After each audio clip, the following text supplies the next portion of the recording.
Edwards not only will become the face of the NBA, but he's going to be pushed by the NBA to be the face of the NBA because he's an American-born player. I haven't really seen a Michael Jordan, and I'm not saying he's good at Michael Jordan, obviously, at this point yet, but he has something Michael Jordan-esque to him. The Minnesota Timberwolves swept the Phoenix Suns. And Sammy, I got 2 facts about Anthony Edwards for you. One is real, one is fake.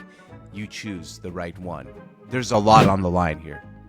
So these aren't questions about the Mount Everest-sized pimple on my head.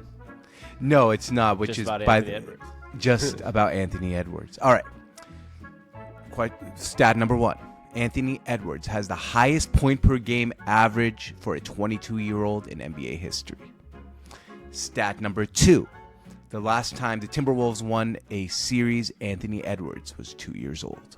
Which stat is real? Welcome to the Sports on Tap Brothers podcast. And I'm George. And with me, always, my little brother, Sammy. Now, let's tap in and get this podcast rolling. Well, last time they won a series was 20 years ago in 2004. And if he is 22 years old, he was 2 years old when that happened. So I think he is 22 years old. So I'm going to go with number 2, that he was 2 years old when they won the series. Your math checks out. That is the correct answer, my friend.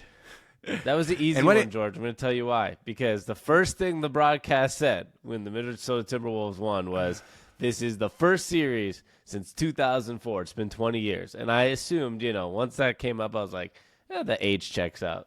That was easy. Yeah, no, great math, my friend. All right, so we're going to give you an opinion each about Anthony Edwards. I'll go first. Sammy, my opinion is Anthony Edwards not only will become the face of the NBA, but he's going to be pushed by the NBA to be the face of the NBA because he's an American-born player. Thoughts? I don't think he'll be pushed by the NBA because he's an American-born player. I think that's a little bit of a reach because I think at the end of the day, I don't think it matters that much. You look at the MLB, Shohei Ohtani is the face of the MLB, and he is beloved by everybody, not just here, but internationally as well, which is actually a benefit to the league, that it's not just America. I think the same goes for the NBA. I don't think they care if they're American or not, because at the end of the day, guess what? The game has grown in Slovenia. The game has grown in Serbia now. The game has grown everywhere. One of the best things that ever happened for basketball was Jeremy Lin being good for 2 weeks. So that's true. They don't care if it's an American-born player or not. That's the face of the league. But I also don't know if Anthony Edwards will for sure be the face of the league. I think he's going to be very close, but the only issue, and this is no shade at Minnesota, but he's in Minnesota, and that's not a problem with the city of Minnesota, but just the way broadcasting works and the way TV deals work. They don't put Minnesota on TV as much as the Knicks, even when the Knicks aren't good. They don't put them on TV as much as the Lakers. So that's the part that makes it hard. Yeah, but to play like devil's advocate there, LeBron James was the face of a league in Cleveland, and Cleveland is a much smaller market than Minnesota. So at the end of the day, I guess it just depends on how good you are. It doesn't matter at that point, right? Like I don't think Anthony Edwards is going to be LeBron. I was going to James say LeBron's either the first or second best player of all time. Right, but if you're the best player in the league, you can be in Minnesota, you can be in Milwaukee, you can be in Dallas, you can be in Miami, and you're going to be the face of a league. I think that might not. I think the city might not matter as it still matters, but as much as it might used to. Yeah, I don't think it matters as much as it used to. I mean, Jokic is in Denver, and everyone loves Jokic, but Jokic, I do think Jokic does not get as much attention as he should because he's in Denver. If Jokic was on the New York Knicks, you know how much more every single human walking would talk about Nikola Jokic more than they do right now. So I do think, once again, Minnesota does somewhat hamper the concept of being the best player or the face of the league, but doesn't stop him from becoming the best player in the league. And that's what's more important, not only for him and the city of Minnesota, is if this guy, I mean, at the end of the day, Giannis won a championship in Milwaukee, right? He was by far the best player in the NBA that year. He won 2 MVPs.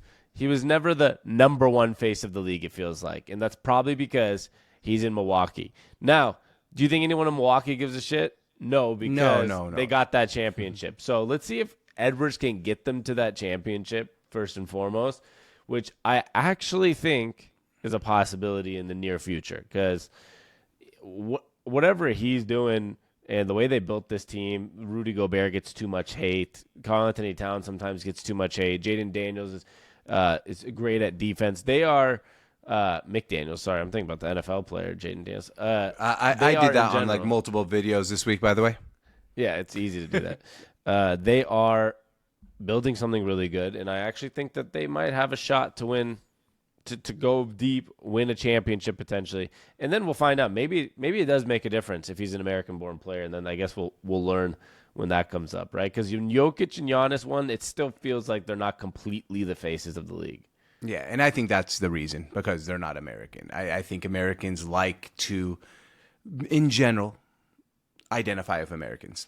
They have something in common. I don't think they have much in common with Jokic from Serbia or Giannis from Greece. But that's just my opinion. Sammy, what's your opinion coming into this show? On Anthony Edwards. Yeah. Anthony Edwards is, we talked about this last night, me and you, is the first player since Michael Jordan that plays almost exactly like Michael Jordan. Yeah. Now, I think we've seen at the same time guys like Kobe and Dwayne Wade playing together, and they had somewhat of similar games. We've seen Devin Booker, who I think to me reminds me a lot of a Kobe Bryant as well, but we haven't really seen a Michael Jordan and I'm not saying he's good at Michael Jordan obviously at this point yet, but he has something Michael Jordan-esque to him that we haven't seen in a while. Totally agree with that opinion. And I saw something like on Barstool Sports this morning, and it was like an article someone wrote. I didn't actually read it or click on it, but I saw the headline, and it was everyone saying that Anthony Edwards plays like Michael Jordan. But the insane thing is no one is arguing against it. I think a lot of people are watching it and like, yeah, he plays exactly like Michael Jordan used to play when Jordan was young. This is before like the Wizards Jordan or the last 3 years of Michael Jordan. But it was like that young Michael Jordan, relentless at the hoop, talk shit, attacks the rim. And that's what I think is so. I think not only does he play like Michael Jordan, but the shit talking, the demeanor is very Michael Jordan-esque too, where he literally thinks if LeBron James was standing right next to him on the court, he's probably looking at him like, this is my counterpart, LeBron James. I'm probably better than him, though. Yeah, he does believe that. I mean, that's who he is. He's Anthony Edwards. I mean, he's talked about it on interviews. Like, I'll win in every sport. I'll bat 300 in the MLB. I'll throw touchdowns in the NFL. I'll beat you in cricket. I'll beat you in ping pong. I'll beat you in pickleball. Like, he truly believes that. Like, and there is some fairness to that in the terms of like, football was like he was better at football at one point in basketball. Yeah, chose to play basketball instead, like because he thought he could be better at it or whatever it was. I forgot the exact reasoning, and it shows the dude is kind of multifaceted, right? He could be a multi-sport athlete type of guy, and I think that he has that confidence, like somebody like a Michael Jordan would, to believe it 110%, and that's where I think.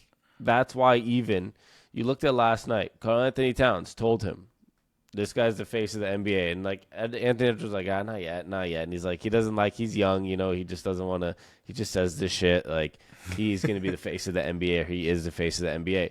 It's weird to see a guy like Karl-Anthony Towns be so willing to give up his title as like Minnesota's favorite player and Minnesota's best player. After how many years he went through the mud with Minnesota. He's been through the ups and downs. He's so willing to be like, dude, that's the best player. That's our guy. That's the number one. That's the face of the league. And that shows a lot about not only what they think of Anthony Edwards, and it tells me a lot about Karl-Anthony Towns being a great teammate. Yeah, and a smart guy, right? He's like, okay, I could like join him and be the second best player and maybe win multiple championships and be the Pippen to Jordan. I don't think he's going to win 6 championships like the Bulls, but do you know what I mean? Like he's going to be like, all right, I'm his Robin.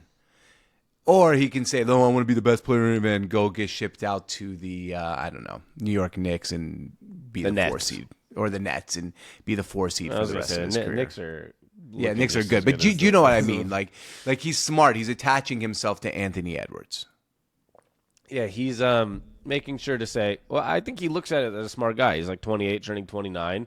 Anthony Edwards is 22, and he's like, I'm about to like be on the backside of my prime in like 2-3 years while Anthony Edwards entering his prime, and we can actually do some serious damage. And I mean, Karl Anthony Towns always said he wanted to play with somebody like Devin Booker potentially, or these different guys. Like this is pretty much he's got the younger, better version of Devin Booker pretty much coming up, and it works for him exactly the way he wants. And I think they have something special brewing. And I just wanted to also, George, give a shout out to Chris Finch and say hopefully he's all right because did they announce what happened? he had he strained patella. I forgot what it was. Yeah.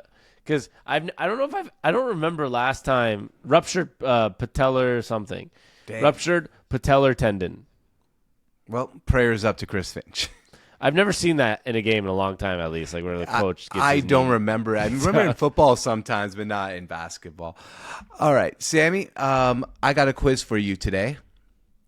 The Minnesota Timberwolves have had 9 All-Stars, 9 in the history of a franchise. Can you name them? You got a minute and a half. Okay, well, Isaiah Ryder. He was not an All-Star. That's bullshit, bro. Stephon Marbury. Also was never an All-Star for the Minnesota Timberwolves. So they have to be an All-Star with the Timberwolves. Okay, well, Karl Anthony Towns, That's 1. Jimmy Butler, 2. Anthony Edwards did not. Did he make the All-Star team? No. Yeah, he did. No. And Anthony Edwards He made it? did make this year, yeah. This year? All-Star game's low quality recently, so it's been a struggle catching up. Remember he shot the That's ball 3. with his left hand the whole All-Star game?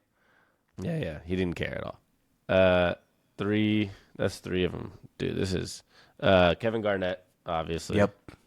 4. I gotta think backwards now. I'll give you Zach I'll give you Levine one was hint. Never an All-Star. Another Was Wiggins Kevin. an All-Star? No. They don't have it's not the greatest history. Another Kevin. Another Kevin. Yeah.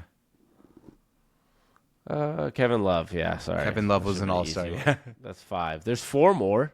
There's 4 more, yeah. Any hints? Like, no. One of them played me for the them. Sonics. All right.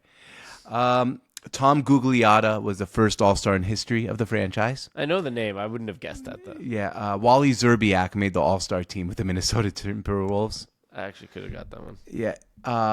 Sam Cassell also made the All-Star team with the Minnesota Timberwolves. And I think that was all of them. It might have been just So it was 8. not 9. 8. But, I mean, yeah, you Sam got... Cassell. Honestly, when I was thinking of Stephon Marbury with them, I was even probably had some Sam Cassell in my head.